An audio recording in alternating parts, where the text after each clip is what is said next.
Hi, I'm Rita Wilkins, also known as the Downsizing Designer. So have you recently downsized and you're wondering how can you decorate your smaller home for the holidays? So at this stage of life, you might be looking for that simpler, less cluttered life, more freedom, new friends, new memories. Your kids are grown and they've left the nest. You might be single, widowed, or maybe a couple. No matter what, holidays have changed for you. And the once bustling household filled with children, family, friends is suddenly quieter, especially if they won't be coming home for the holidays this year, which many of us experience and have to adjust to.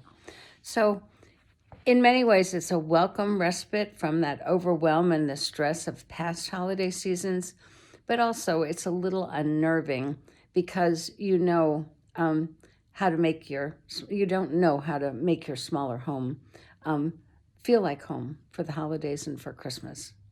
So do you remember all those years that you would go all out and decorate every inch of your larger home to make it feel like a Christmas wonderland? And when you would spend weeks preparing, decorating, pulling boxes up from the basement full of stored holiday decorations to create that magic hallmark, the hallmark like Christmas. And then, just when you thought you were finished decorating, so you could relax and enjoy the fruits of that labor, you find one more area that still needs to be decorated. Everything had to be just perfect. I can relate to this. That's why it's an important topic personally, but also I think for many of us. And as soon as that was over, there would be something else that got in the way of slowing you down long enough so you could simply enjoy what you've just created. But now that you're decluttered and now that you've downsized, you actually have less stuff and less space. You're probably wondering how can you make it, feel like that holiday wonderland. And life just got a little bit easier, though, when it comes to decorating for the holidays. So downsizing has given you that opportunity to rethink over decorating. It's also giving you an opportunity to change things up and to do things a little differently by intentionally creating new traditions with new friends while savoring some of the old traditions that matter most to you. As a downsizing designer and as a nationally recognized interior design expert for almost 40 years, these are my top 8 tips to decorate your new, smaller home so that it'll exude the warmth, the welcoming holiday feel that says, come sit for a while and let's just enjoy this beautiful holiday season together. So number 1 is create your vision and the goals for the new holiday. What is the look? What's the feel? What are the things that you want to experience? So capture the essence of Christmas or of Hanukkah, whatever holiday it is that you celebrate. That home that's warm, welcoming, with traditional touches of the holiday sounds, the scents, the colors, and the lights. This exactly, and it's the opportunity to design exactly as you want it. What do you want it to feel like? What do you want it to smell like? And this step is so important because you're actually taking time to create it up front intentionally and create that environment that will be the backdrop for your wonderful holiday and the beginning of many new traditions. The second is to commit to keeping it simple. This probably for me was the hardest thing, but now it's the thing that I thoroughly enjoy. So less is more.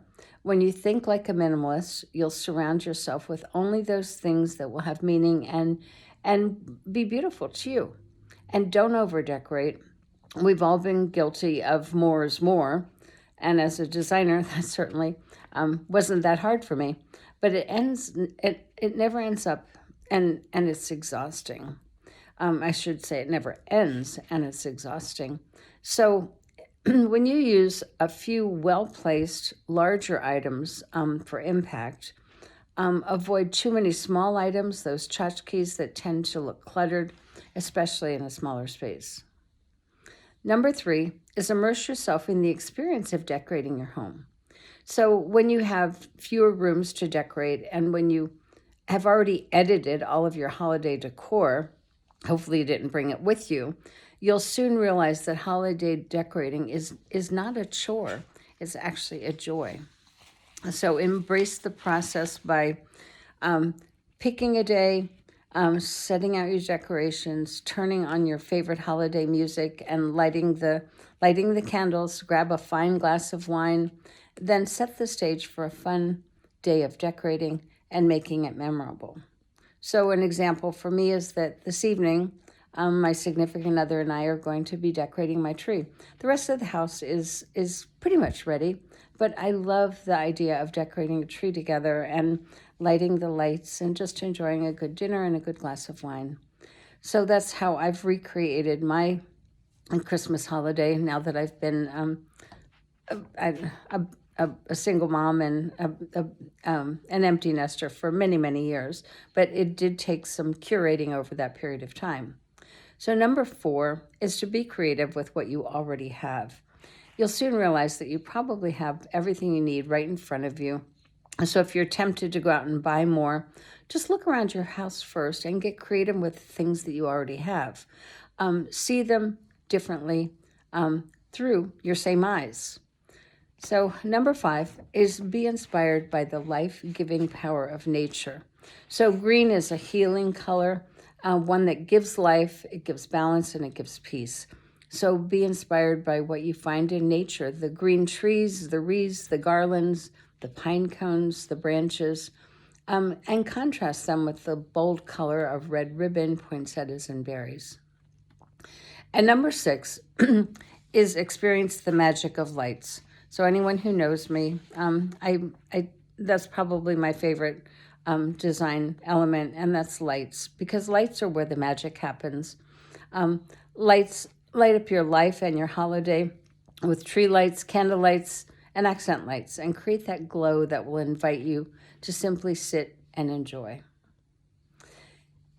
Just an aside, my little granddaughter the other night, it was cold, but she was visiting me and was spending the night, and I had lit the backyard with many little white lights, and she said, "This is so magical, let's have dinner outside." So we had a candlelight dinner in that cold weather. So number 7 is to decorate early and enjoy it longer.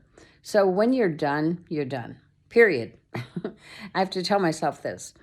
Be content with the ambiance that you've created.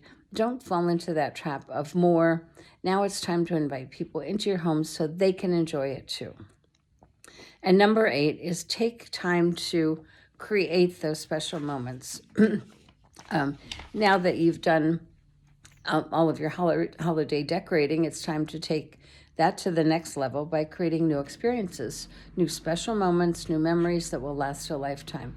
So some of those examples, and one that I've embraced for the last couple of years, teach your grandchildren to recycle their gently used toys by putting them in what's called a give back sack. So Santa can bring those toys and redistribute them to other children who might not be getting toys this year. Then there's the grandchildren's tree, and of course I've had one ever since my granddaughter was an infant, but spend that afternoon with your grandchildren decorating ornaments for their own special Christmas tree.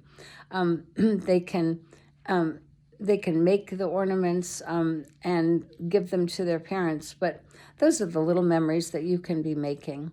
And then another one is lifetime videos. So take this newfound time that you have in your schedule to interview your grandkids about their own holidays, what they're expecting, what their memories are so far. Record videos of your kids and your grandkids about special holiday messages, and record yourself about the experience of decluttering and living with less. So I hope that this helps you, and I look forward to hearing back from you about how you created new memories decorating in your new, smaller home.